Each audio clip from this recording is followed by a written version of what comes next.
Sean Cuthbert here from Hockey Night in New York at the Runner's Edge Main Street Mile here in Farmingdale, benefiting Pat LaFontaine's Companions in Courage. I am here with Bonnie, sister of the unfortunately recently passed Terry Bisogno. Bonnie, the voice of Long Island. Maybe you could just talk a little bit about the legacy that he left here in the running community, in the racing community here on Long Island. Yeah, sure. Terry was called the voice of Long Island. He was at every race and every finish line. People who are in the running community absolutely loved him and adored him because as people would come across the finish line, Terry would announce their time, but he also knew everything else about them in their life.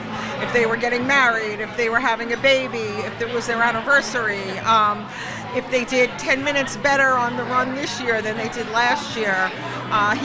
He knew every little detail. He had minutia information on everyone. So people really love that. As they came across the finish line, they look forward to hearing his voice. And unfortunately, we lost him to colon cancer in early August of this year. And there's been a couple of events that they are doing, like memorial races. And today they asked me to come because they wanted to honor him as well. He knew everything, even in the kids' races. He knew all the kids, he knew all the triathlon people, their times. He did thousands of races. That's great. And at the end of, his career, which was only about 2 months ago, the last race that he did, so many people showed up, and he didn't want to go. He wanted to stay. He wanted to keep doing what he was doing because he loved it so much. Towards the end of his life, what the running community did was they created the voice of hope.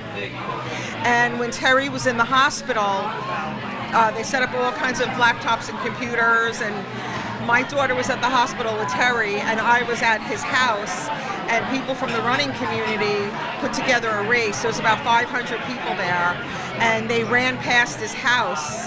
And Terry was on the computer in the hospital watching everybody run past the house. So as people went by, they would wave at him and they would say, "Terry, we're thinking of you." So it was really beautiful. And then they were able to hear him responding. So that was really great. And then unfortunately, when he came home shortly after that, he passed. But he was able to see that, and it was such a huge turnout. It was a weekday morning. And we were really, really surprised that so many people came. It was beautiful, so that was nice. And now they call him the voice of heaven. So went from the voice of Long Island to the voice of hope to the voice of heaven. Well, Bonnie, we're terribly sorry for your loss, but thank you so much for sharing the story with us. We really appreciate it, and thank you so much.